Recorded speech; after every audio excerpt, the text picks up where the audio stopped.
Perkenalkan, nama saya Anissa Walidaina. Panggilannya? Daina. Daina. Sebelumnya saya ingat sama kata-kata Ustadz Hanan Ataki yang beliau bilang kita boleh mempertahankan laki-laki yang menurut kita itu baik. Baik menurut Allah gitu. Terus Saya pernah ngomong gitu ya? iya pokoknya enggak Oh, pernah ya? pernah kan sering Nggak bercanda. dengerin, Oh, iya. terus Iya ingat sabar. Ini ada beliau nanya baik-baik. Iya, Ustaz, iya. Iya, maksudnya ditegaskan lagi gitu kan. Terus Ini Ustaz. iya. Iya. Ya pokoknya ingat sampai sekarang, malah jadi kayak prinsip gitu. Terus pas ingat kata-kata itu, ketemu sama makhluk Allah, Cila. Ini nih. Apa Ya. maksudnya ketemu sama hantu Sama gitu? cowok. Oh, cowok. Gitu kan. Makhluk Allah, Iya, cowok. cowok laki-laki bukan cewek ya. Bilang aja Terus, laki-laki. Iya ya. gitu, qadarullah Allah kayak kasih rasa gitu kan. Tadinya mau kayak Aisyah, kayak Fatimah tapi ternyata nggak kuat. Terus Oh ini yang sehari jatuh cinta 3 kali ya? iya enggak. Awalnya gitu tapi ternyata pas ketemu sama laki-laki ini tuh beda rasanya. Masya Allah. Terus karena itu nggak kuat tadinya tuh mau cinta dalam diam tapi ternyata nggak bisa gitu. Terus dan laki-laki itu kan teman adik saya kebetulan. Terus saya ambil nomornya di HP adik saya. Wow aktif Oh, banget aktif Anda banget ya. aktif. Nggak bisa nahan. Improve kamu nih improve. Oh, improve. Ya. Totalitas dia. Masya Allah. Karena kan kata Ustadz Hanan harus dipertahankan kan. Betul, Makanya saya ingat kata itu. diperjuangkan. Iya, diperjuangkan kan. Terus, Nyalahin Ustadz ya. Pembenaran dengan tindakan Anda ya. Oke silahkan. pas udah ambil nomornya kan, ya udahlah mau coba gitu kan, tiap kan nggak apa-apa kan Ustadz ya. Terus saya WA, Ya. Ya nggak bakal Ustadz ya. kan tiap Tapi benar, enggak apa-apa. Tiap kan Terusin memperjuangkan aja. kan, iya terus pas mencoba buat WA sebenarnya basa-basi doang sih. Waktu itu kita lagi ada kegiatan. Ya pura-pura nanya Kak, emangnya bener ya besok ada acara wakaf Quran, padahal saya udah tahu. Pokoknya astagfirullahaladzim, makanya jangan ikutin ya, tapi nanti ada yang baiknya kok. Terus ini kan perjuangan Enggak, kan. itu udah baik Kak Daina. Baik itu enggak apa-apa. Terus Iya, pas udah WA pura-pura gitu, dia balasnya lama banget kan Ustadz itu kan kayak bikin itu Enggak sebenarnya langsung dirit atau dibiarin dulu? dibiarin 2 minggu apa seminggu gitu kalau nggak salah. Oh, Iya makanya itu kan jadi ujian kan. Aduh Justru itu terusin bikin gak penasaran ya? ya. Itu yang kayak gitu tuh kayak nantang gitu kan. Sebelumnya nggak pernah ngerasain kayak Ya, gitu. betul. Sebelumnya nggak pernah ngerasain kayak gitu terus pas pokoknya seminggu itu tuh nggak dibaca. Kayak coba lagi karena Oh, masih dicoba? Masih dicoba terus, tapi pas seminggu itu kan dibales kan. Pas dibales singkat cerita aja kali ya. Pokoknya Ya kita alhamdulillah singkat. Itu yang ditunggu. Iya. Pokoknya singkat cerita, dia itu tuh ya pokoknya balesnya lama-lama banget gitu kan sampai akhirnya dari awal kayak nyadar kayaknya salah deh gitu, kayak terlalu berharap sama dia gitu kan. Ya udah deh pas udah nggak berharap sama dia udah lama banget lah, berapa bulan lah gitu. Terus akhirnya Singkatnya beda ya ini ya. sebenarnya panjang sih ceritanya, Ya, tapi nggak kan apa-apa, disingkat terusin aja. aja. Iya. Udah singkat cerita. Sebelumnya kita emang pernah kontekan kan, tapi tuh nggak yang sering gitu. Tapi akhirnya saya kayak mundur lah gitu, kayak ya udahlah berharapnya sama Allah aja, karena kalau berharap kayak gini terus kayak capek gitu kan. Iya capek, maksudnya kayak bangun malam tuh cuman buat dia doang, tapi ternyata kalau dipikir-pikir kayak salah deh, kayaknya yang dimaksud sama Ustadz Hanan Ataki itu bukan kayak gini gitu kan. Terus akhirnya pas 3 bulan bukan 3 bulan, lama lah pokoknya lama berapa bulan gitu kita nggak kontekan, tiba-tiba dia ngontek.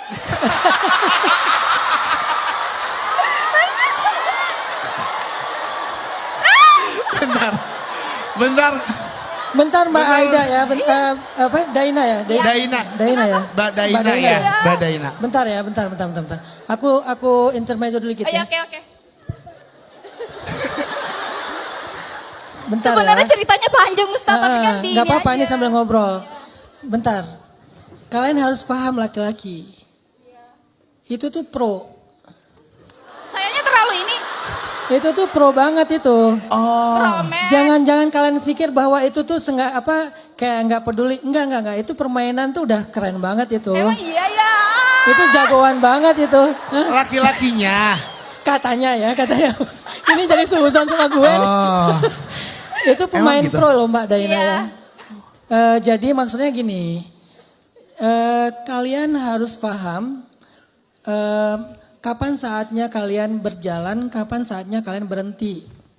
Jangan gampang terkesima dengan dinginnya sikap dia, karena ada beberapa sikap dingin itu emang di set kayak gitu.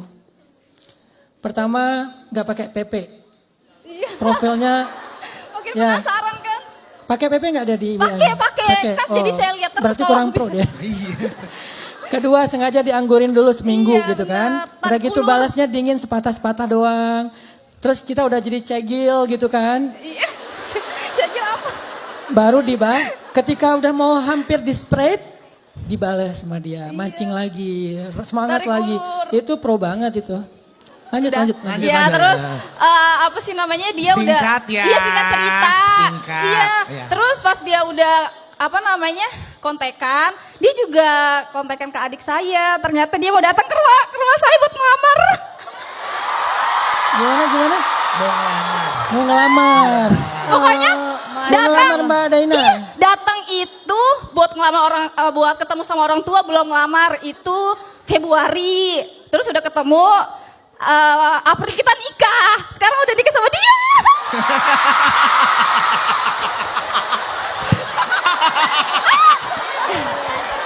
Tunggu, Mbak Daina. Sungguh siapa namanya? sangat. Mbak siapa? Inspiring sekali ya. Mbak Daina tapi suaminya dibawa. Enggak dibawa, lagi jagain anak. Tapi Tadinya mau dibawa. Oh jadi ini udah nikah ceritanya? Udah. Tahun lalu? Tapi kan enggak udah 7 tahun. 7 tahun sama bulan April. ih, saya mau coba Ustadz caranya. Tapi itu Ustaz, Kok jadi inspirasi ya? Inspirasi. tapi Oke. tapi mungkin singkatnya kedengarannya kayak indah gitu kan, tapi prosesnya ini tuh Udah lumayan. segitu aja ceritanya, nggak enak nanti Oh iya endingnya. iya bener-bener. Tapi banyak perubahan sih, terus ya ceritanya udah nikah lah gitu kan. Tapi ternyata kadang kan ada yang bilang kajian Ustadz Hana itu cuma cinta-cintaan doang. Tapi ternyata kalau misalnya kita bisa memahami apa yang dikatakan sama Ustadz Hana itu dengan baik, itu bisa bukan cuma sekedar cerita cinta doang, tapi bisa untuk hidup kita apa namanya di dunia gitu. Ini tolong diedit ya, Iya. testimoni gitu kan. Bagus. Iya benar, benar karena Nggak bercanda. karena sampai sekarang kalau dipikir-pikir ternyata dari kata-kata itu, dari pengorbanan itu, dari ikhtiar itu bisa merubah gitu, bisa merubah saya dari pola pikir, dari mindset, dari sikap. Cuma gara-gara yang tadi itu Ustadz, yang Ustadz bilang, pokoknya kita bisa boleh mempertahankan laki-laki yang menurut kita baik. Tapi kan ternyata baik ini aja kan luas kan. Kayak misalnya ternyata yang nikah sama dia mungkin banyak banget hal-hal yang menurut kita itu nggak baik. Tapi ternyata nggak baiknya itu kan menurut kita. Tapi kalau misalnya kita peka sama apa yang Allah kasih, ternyata itu baik banget buat kita dan itu bisa merubah gitu. Masya Allah. Terus, Udah. ya udah. Enggak, aku masih mendapatkan banyak quote ya. Pertanyaan aja langsung aja ya. Oke, boleh. Pertanyaannya nah. Tapi Terus quote-quote-nya bagus-bagus. Ini baru tuh. pertanyaan. kan cerita dulu buat Tadi motivasi, oh, buat iya. teman-teman yang lagi berjuangin dia. Tapi kalau Siap, menurut siap. kita baik nggak apa-apa kan Ustadz. Nggak Tapi apa-apa. dengan yang baik ya. Nggak Betul, boleh kayak betul. saya, boleh nggak kayak saya? Boleh. Tapi jangan terlalu frontal gitu kali ya. Ya, kan tadi Enggak, belum kok itu dengar nggak frontal, detailnya. cuma nanya kegiatan doang kan awalnya Ya, gitu ya, kan. ya. Terus Awalnya ya. Iya. Awalnya. Alhamdulillah qadarullah berapa bulan? Pertanyaannya. Ya ini mau pertanyaan. Oh, Oh iya. ya, siap. Terus qadarullah Eh. beberapa bulan kemudian ibu mertua meninggal dan kita dititipin salah satu adik suami yang berkebutuhan khusus. Dia autis gitu kan.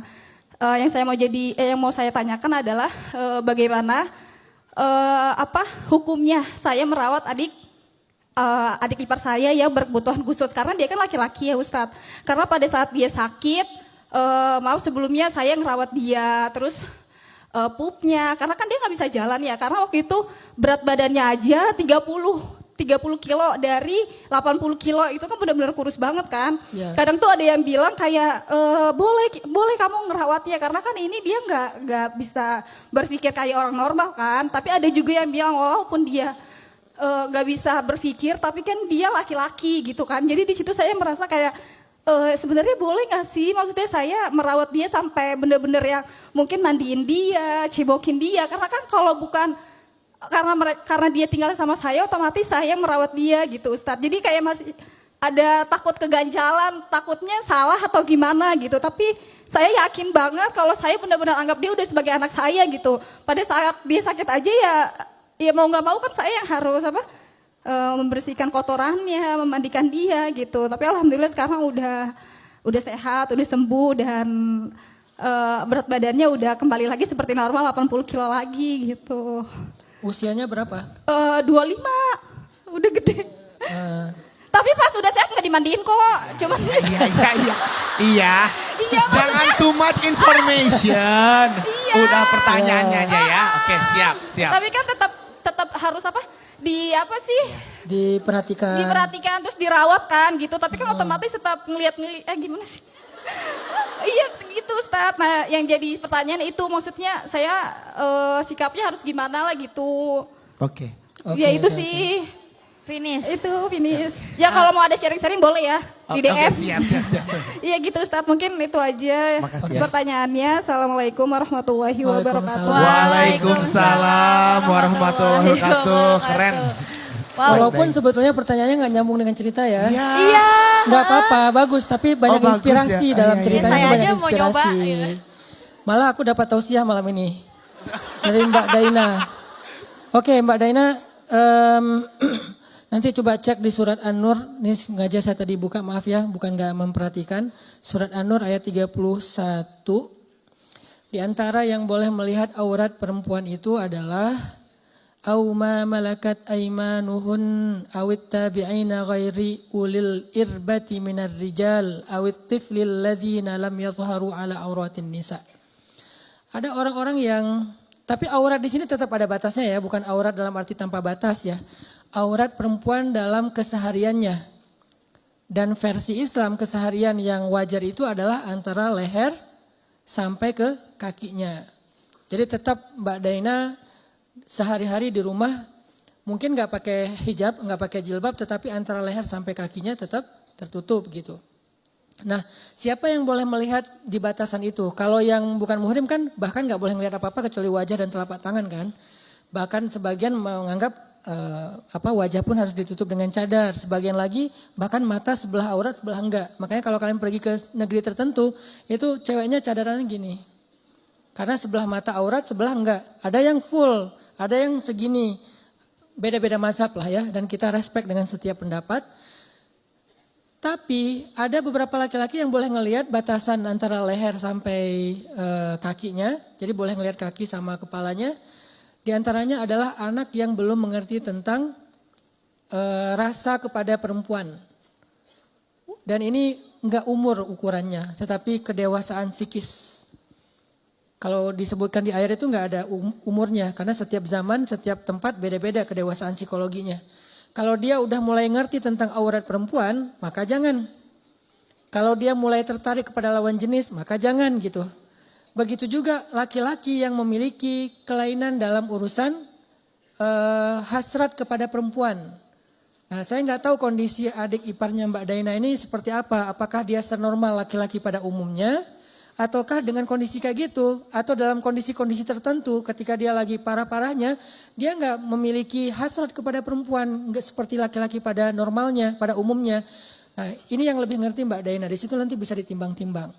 Menurut saya yang lebih ahsan, Mbak Daina tetap memperlakukan dia sebagai adik ipar, apalagi umurnya udah 25 tahun.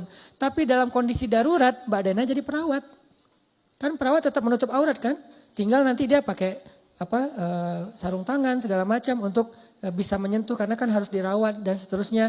Jadi posisikan diri Mbak Daina sebagai perawat yang kadang-kadang memang harus menyentuh laki-laki sebagai pasiennya karena tidak ada laki-laki yang bisa menyentuh dia atau suami nggak mungkin karena terlalu sibuk dan seterusnya, ada uzur-uzur syar'i lah. Tapi aurat Mbak Daina tetap terjaga. Jadi tetap dikasih batasan sehingga nanti ibadah Mbak Daina ngurus adik ipar enggak keganggu sama hal-hal yang tadi melanggar batasan-batasan syariat, akhirnya jadi nggak afdol ibadahnya. Itu kan kebaikan yang luar biasa. Mbak Daina walaupun orangnya ekspresif, ekstrovert kayak gini, ternyata punya ibadah sosial yang luar biasa loh. Sabar ngerawat adik iparnya yang lagi memiliki ujian dari Allah SWT. Jadi Mbak Daina sempurnakan ibadahnya dengan batasan-batasan itu. Sabar dengan hijabnya, sabar dengan jilbabnya, walaupun mungkin agak panas, walaupun mungkin gerah, walaupun mungkin gak nyaman. Sabar, insya Allah kesabaran itu diganti sama Allah. Saya dapat inspirasi dari ibu saya. Sebelum saya ke Mesir, ibu saya kan namanya orang kampung biasa ya. Pakai jilbabnya itu cuma pas kondangan doang. Kalau di rumah ke tukang sayur itu gak pakai jilbab. Terus saya dakwahin pelan-pelan. Ketika saya di Mesir, kata adik saya, alhamdulillah emak sekarang udah berjilbab terus bang kalau keluar rumah walaupun gak ke kondangan juga. Terakhir ketika terjadi musibah tsunami, ibu saya meninggal kegulung sama ombak, ditemukan di pekarangan rumah nyangkut dengan pagar. Alhamdulillah kondisi beliau dalam keadaan tertutup seluruh auratnya. Padahal orang yang kegulung tsunami itu ada teman saya cerita dan dia hidup. Yang kemarin ketemu di Bandung, dia hidup ya, saksi hidup lah. Dia itu pas lagi tsunami pakai celana jeans, kan itu ketat banget kan, kenceng banget kan, pakai celana jeans, pakai kaos, kegulung sama tsunami, nyangkut di rumah orang lantai 2, itu udah nggak pakai apa-apa, celananya tuh sobek semuanya. Tapi bisa-bisanya perempuan-perempuan ini kegulung sama ombak tsunami dan ombaknya kata adik saya yang nyaksiin langsung karena dia pegangan tangan sama ibu saya. Ngelihat ombak datang lebih tinggi dari pohon kelapa di rumah kita itu. Terus mereka kegulung, tangannya lepas, adik saya nyangkut di lantai 2, ibu saya malah ke bawah. Bisa-bisanya jilbabnya tertutup dengan rapi. Kan ini mukjizat dari Allah. Orang celana jeans saja bisa hilang, tapi jilbab bisa tetap utuh gitu. Nah ini siapa yang menjaga Allah, Allah jaga dia. Kalau kita menjaga diri kita karena Allah, Allah akan jaga kita. Mudah-mudahan Mbak Daina diberikan kemampuan untuk itu dan istiqomah insya Allah. Adapun tentang ceritanya, big respect lah, keren banget cerita Mbak Daina. Semoga itu bisa jadi awal dari kebaikan. Allahu a'lam.